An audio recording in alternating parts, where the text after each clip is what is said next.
আমাদের থ্যালাসেমিয়া 3 দিন সপ্তাহে বাচ্চারা ভর্তি হয়। প্রচুর ব্লাড লাগে। প্রায় প্রতি মঙ্গল, বৃহস্পতি, শুক্রতে আমাদের মোটামুটি পার ডেতে 200টা করে ব্লাড ইউনিট লেগে যায়।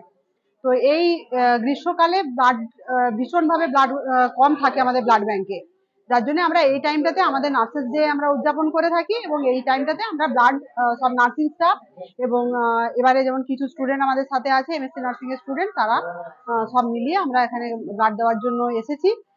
আপাতত আমাদের 40 জনের মতো এখনই হয়ে গেছে। এরপর আমাদের টার্গেট আছে প্রায় 70।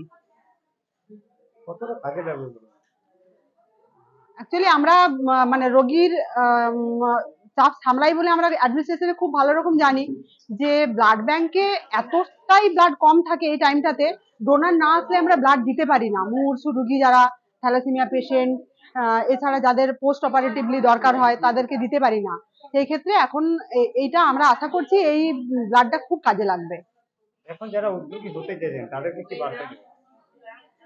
তাদেরকে বলবো রক্তদান মহৎ দান, সবসময় আমরা যাতে সেবার কাজে এগিয়ে আসতে পারি। বিশেষত যাদের রেয়ারেস্ট গ্রুপ তাদেরকে বলবো যে রিজার্ভ রাখতে, যদি কোনো সময় আমাদের দরকার লাগে তাহলে তাদেরকে মেসেজ দিলে তারা যাতে ব্লাড ডোনেট করতে পারে।